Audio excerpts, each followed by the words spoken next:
Chilli powder ಸಖತ್ ಖಾರ ಬಣ್ಣ ಮತ್ತು ರುಚಿ ಆಚಿ ಚಿಲ್ಲಿ ಪೌಡರ್ ಸಂಚಲನ ಸೃಷ್ಟಿಸ್ತಾ ಇದ್ದಂಥ ಮುಖ್ಯಮಂತ್ರಿಗಳ ಪುತ್ರ MLC ಯತೀಂದ್ರ ಸಿದ್ದರಾಮಯ್ಯ ಇವತ್ತು ಕೂಡ ಅಂಥದ್ದೇ ಹೇಳಿಕೆ ನೀಡ್ತಾರೇನೋ ಅಂತ ಹೇಳಿ ನಮ್ಮ ಮಾಧ್ಯಮದವರು ಮಾತನಾಡಿಸುವಂಥ ಪ್ರಯತ್ನವನ್ನು ಮಾಡಿದರು. ಆದರೆ ಯತೀಂದ್ರ ಈ ಬಾರಿ ಹೇಳಿದ್ದಾರೆ, ಐ ಆಮ್ ಸಾರಿ, ನಾನೇನು ಮಾತನಾಡೋದಿಲ್ಲ, ನಾನು ಏನು ಹೇಳೋದಕ್ಕೆ ಇಲ್ಲವೇ ಇಲ್ಲ ಅಂತ ಹೇಳಿದ್ದಾರೆ. ಅಲ್ಲಿಗೆ ನಿನ್ನೆ ಒಂದು ಹೇಳಿಕೆ ಜೊತೆಗೆ ಆರಂಭದ ದಿನ ಸೋಮವಾರ ಒಂದು ಹೇಳಿಕೆ ಕೊಟ್ಟ ಕಾರಣಕ್ಕಾಗಿ ಮುಖ್ಯಮಂತ್ರಿಗಳೇ ಖುದ್ದು ಕರೆದು ಬುದ್ಧಿಯನ್ನು ಹೇಳಿದರು ಯತೀಂದ್ರ ಸಿದ್ದರಾಮಯ್ಯ ಅವರಿಗೆ. ಯಾವುದೇ ಕಾರಣಕ್ಕೂ ನೀನು ಇಂಥ ಹೇಳಿಕೆಗಳನ್ನು ಕೊಡಬೇಡ ಅಂತ ಹೇಳಿದ್ರಂತೆ.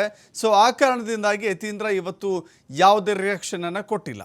ಈಗ ನಾನು ಹೇಳೋದಕ್ಕೆ ಏನೂ ಇಲ್ಲ ಅಂದಮೇಲೆ ಮತ್ತ್ಯಾಕೆ ಪದೇ ಪದೇ ಕೇಳ್ತಾ ಇದ್ದೀರಿ ಅಂತ ಹೇಳಿ ಯತೀಂದ್ರ ಸಿದ್ದರಾಮಯ್ಯ ಪ್ರಶ್ನೆ ಮಾಡಿದ್ದಾರೆ. ಇದು ನನ್ನೇ ಎಫೆಕ್ಟ್ ಅಂತ ಕಾಣಿಸುತ್ತೆ.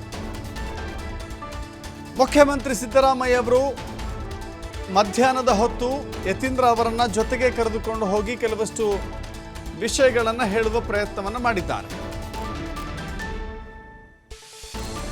ಮಾಧ್ಯಮಗಳಲ್ಲಿ ಪ್ರತಿಕ್ರಿಯೆ ಕೊಡುವಂಥ ಅವಶ್ಯಕತೆ ಇರೋದಿಲ್ಲ. ಕೆಲವು ಸಂದರ್ಭದಲ್ಲಿ ಯಾಕೆ ಪ್ರತಿಕ್ರಿಯೆ ಕೊಟ್ಟಿದ್ದು ಎನ್ನುವ ಮಾತನ್ನು, ಕಿವಿ ಮಾತನ್ನು CM ಸಿದ್ದರಾಮಯ್ಯ ಹೇಳಿದರು. ಸೊ ಹೀಗಾಗಿ ಇವತ್ತು ಕೂಡ ಯಾವುದೇ ರೀತಿಯ ಪ್ರತಿಕ್ರಿಯೆ ಕೊಡದೇನೆ ಯತೀಂದ್ರ ಅವರು ತೆರಳಿದ್ದಾರೆ. ಮಿನಿಸ್ಟರ್ಗಳು ಯಾರನ್ನಾದ್ರೂ ಕರೆದು ಮೀಟಿಂಗ್ ಮಾಡ್ತಾನೆ ಇರ್ತಾರೆ, ಡಿನ್ನರ್ ಕೊಡ್ತಾನೆ ಇರ್ತಾರೆ. ಸೊ ಇವಾಗ ಆಯ್ತು, ನಾನು ಏನು ಹೇಳಬೇಕು ಹೇಳಾಗಿದೆ. ಮತ್ತೆ ನನ್ನ ಹೇಳಿಕೆಗೆ ಬೇರೆಯವ್ರು ಏನು ಹೇಳಿದ್ರೆ ಅದಕ್ಕೆ ನಾನು ಮತ್ತೆ ಪ್ರತಿಕ್ರಿಯೆ ನಾನೇನು ಮಾಡೋಕ್ಕಾಗಿತ್ತು ರೀ. ಡಿನ್ನರ್ ಮೀಟಿಂಗ್ ಆಗಿದ್ರೆ ಬೆಳಗಾಮನಲ್ಲಿ ಎಲ್ಲ MLAಗಳು ಅಥವಾ ಮಿನಿಸ್ಟರ್ಗಳು ಯಾರನ್ನಾದ್ರೂ ಕರೆದು ಮೀಟಿಂಗ್ ಮಾಡ್ತಾನೆ ಇರ್ತಾರೆ, ಡಿನ್ನರ್ ಕೊಡ್ತಾನೆ ಇರ್ತಾರೆ. ಸೊ ಅದಕ್ಕೆ ನಾನು ಏನು ಹೇಳಿ ಮಾಡಕ್ಕೆ ಅದಕ್ಕೆಲ್ಲ